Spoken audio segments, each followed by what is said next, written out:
Hello दोस्तों, स्वागत है आपका मेरे इस वीडियो में। मैं आज आपको बताने वाला हूँ साइंस के एक इम्पोर्टेंट टॉपिक के बारे में, जो कि है कार्य यानी कि वर्क।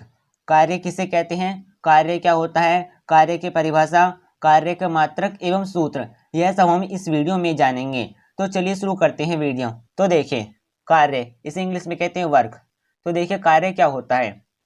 किसी वस्तु पर बल लगाने पर उसमें विस्थापन होने की क्रिया को ही कार्य कहते हैं। यानी कि जब हम किसी वस्तु पर बल लगाते हैं और वह विस्थापित हो जाती है तो यह हमारा कार्य कहलाता है। यानी कि कार्य क्या है, जब हम किसी वस्तु पर बल लगाते हैं और वह थोड़ी आगे सरक जाती है यानी कि उसमें विस्थापन उत्पन्न हो जाता है तो यह हमारा कार्य कहलाता है। आप डेली लाइफ में बहुत से कार्य करते होंगे, कभी किसी वस्तु को इधर से उधर उठाना, या फिर आप डेली लाइफ में देखते ही होंगे कि आप कौन कौन से कार्य करते हैं। उनमें किसी कार्य में आपको बल अधिक लगाना पड़ता है तो किसी कार्य में आपको बल कम लगाना पड़ता है।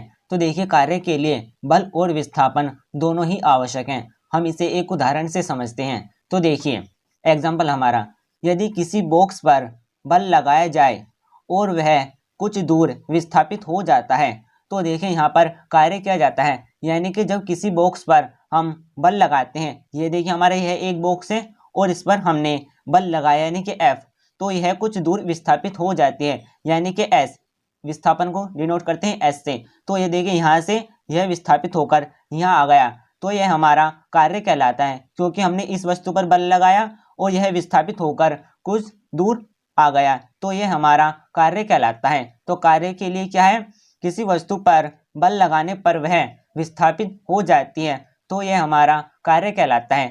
अब हम देखेंगे कार्य का एक दूसरे एग्जाम्पल। तो देखें, तो फ्रेंड्स अब हम बात करते हैं कार्य के एक दूसरे एग्जाम्पल की। तो देखिए, व्यक्ति द्वारा किसी दीवार पर बल लगाना, यानी कि कोई व्यक्ति है और वह किसी दीवार पर बल लगाता है तो यह हमारा कार्य नहीं माना जाएगा। क्यों? क्योंकि वह किसी दीवार पर बल लगा रहा है, चाहे वह कितनी ही ताकत से बल लगाए, वह दीवार अपने स्थान से नहीं हटेगी, यानी कि उसमें विस्थापन उत्पन्न नहीं होगा। तो यह हमारा कार्य नहीं माना जाएगा, क्योंकि कार्य के लिए बल और विस्थापन दोनों ही आवश्यक है। तो देखिए, कार्य होने के लिए विस्थापन होना आवश्यक है। यदि आप कोई वस्तु लें और उसे लेकर खड़े रहें तो यह हमारा कार्य नहीं माना जाएगा, बल्कि यह सिर्फ बल होगा जो आप लगा रहे हैं। कार्य वह होता है जिसमें बल और विस्थापन दोनों होने चाहिए, यानी कि बल लगाने पर उसमें विस्थापन होना ही चाहिए, तभी वह कार्य माना जाता है। तो आपको कार्य समझ में आ गया होगा और कार्य की परिभाषा। अब हम बात करते हैं कार्य के सूत्र और मात्रक की। तो देखिए, कार्य का सूत्र, कार्य बराबर होता है बल गुणा बल की दिशा में विस्थापन।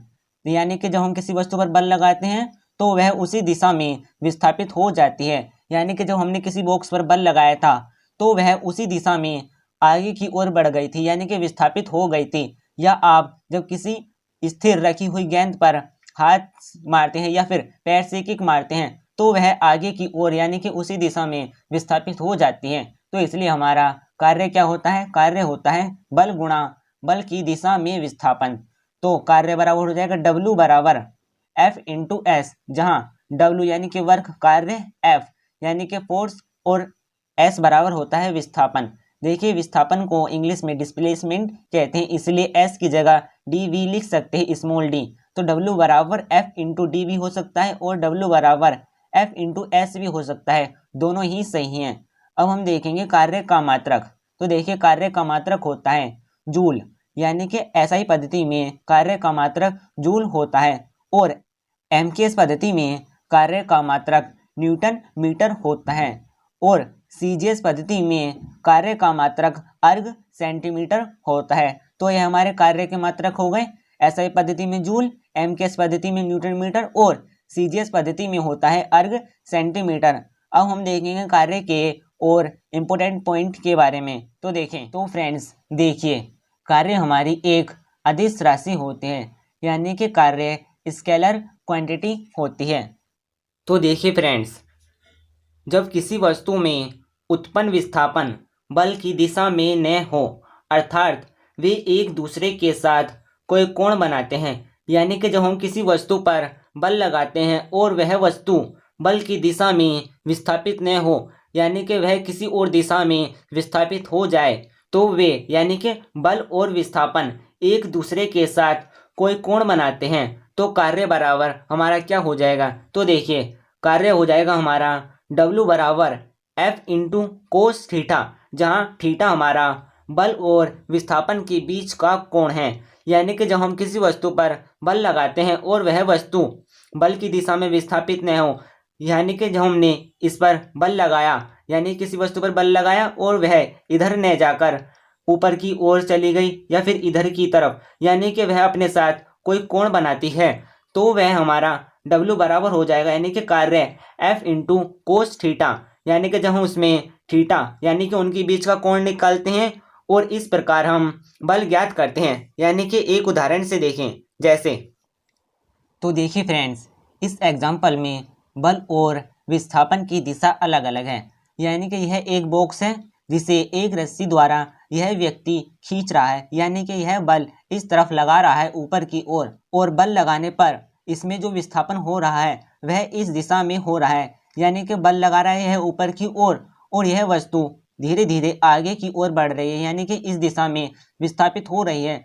तो इन दोनों में बल और विस्थापन की दिशा अलग अलग है, यानी कि बल इधर लग रहा है और यह वस्तु इधर विस्थापित हो रही है, तो इनके बीच एक कोण यानी कि थीटा एंगल बन रहा है। तो इससे हम कार्य निकालते हैं, यानी कि W बराबर F इंटू कोस थीटा होता है। इसमें हम थीटा यानी कि इस कोण की वैल्यू रखते हैं और इससे हम कार्य ज्ञात करते हैं। तो यह एग्जाम्पल समझ में आ गया होगा कि इसमें बल और विस्थापन के बीच कोण बन रहा है, इसलिए यह अलग अलग दिशा में विस्थापित हो रहे हैं।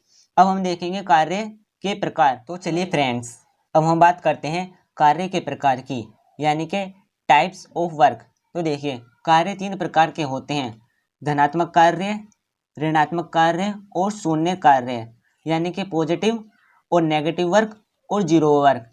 तो देखेंगे धनात्मक, ऋणात्मक और शून्य कार्य क्या होते हैं। देखिए, धनात्मक कार्य वह कार्य जिसमें बल और विस्थापन के बीच का कोण थीटा यानी कि 90 डिग्री से कम हो, वह हमारा धनात्मक कार्य कहलाता है। यानी कि जब हम किसी वस्तु पर बल लगाते हैं और उनके बल और विस्थापन के बीच का कोण 90 डिग्री से छोटा हो, तो वह हमारा धनात्मक कार्य कहलाता है। और इसी तरह हमारा ऋणात्मक कार्य जिसमें बल और विस्थापन के बीच का कोण 90 डिग्री से बड़ा हो, वह हमारा ऋणात्मक कार्य कहलाता है। और शून्य कार्य वह होता है जिसमें हमारा बल और विस्थापन के बीच का कोण 90 डिग्री यानी कि 90 का हो, वह हमारा शून्य कार्य कहलाता है। अब हम इन्हें एक एक एग्जाम्पल से समझेंगे। तो देखिए, पहला आता है हमारा पहला एग्जाम्पल, फुटबॉल को पैर से लात मारना। यानी कि जब हम किसी फुटबॉल को पैर से लात मारते हैं तो वह उसी दिशा में विस्थापित हो जाती है, यानी किसी फुटबॉल को किक करने पर वह आगे की ओर बढ़ती है और उसके बीच का जो एंगल होता है वह 0 डिग्री होता है। तो यह हमारा 90 से छोटा है, इसलिए यह हमारा धनात्मक कार्य होता है। और इसी तरह हमारा दूसरा एग्जाम्पल है। अब देखिए हमारा दूसरा एग्जाम्पल, जब कोई वस्तु ऊपर की दिशा में फेंकी जाती है तब गुरुत्वीय बल द्वारा किया गया कार्य ऋणात्मक होता है।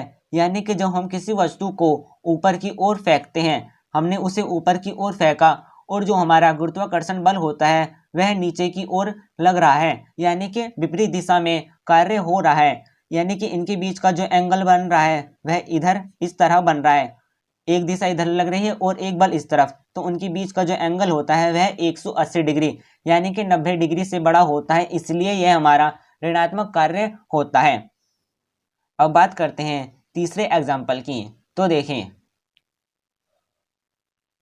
देखिए तीसरा एग्जाम्पल है, जब कुली सामान ढोता है तब वह कार्य शून्य होता है। यानी कि जब कोई कुली अपनी सिर पर सामान ढोता है तो उसके द्वारा जो कार्य किया गया होता है वह साइंस में शून्य माना जाता है, क्योंकि जब वह सामान ढोता है तो ऊपर की ओर बल लगता है और विस्थापन आगे की ओर होता है। यानी कि बल लगा रहा है वह ऊपर की ओर और उसका जो विस्थापन हो रहा है वह आगे की ओर होता है, यानी कि उसके बीच 90 डिग्री का एंगल बनता है और 90 डिग्री कोस थीटा में 0 डिग्री की वैल्यू होती है, इसलिए यह हमारा शून्य हो जाता है। तो आपको कार्य समझ में आ गया होगा। कार्य की परिभाषा, कार्य के मात्रक और सूत्र एवं कार्य के प्रकार। यदि आपको मेरा यह वीडियो अच्छा लगा हो तो मेरे वीडियो को लाइक कीजिएगा, चैनल को सब्सक्राइब कर लीजिएगा और साथ ही बेल आइकन को भी प्रेस कर लीजिएगा, जिससे आपको मेरे आने वाली वीडियो की नोटिफिकेशन मिलती रहे। हम मिलते हैं अगली वीडियो में, तब तक के लिए धन्यवाद।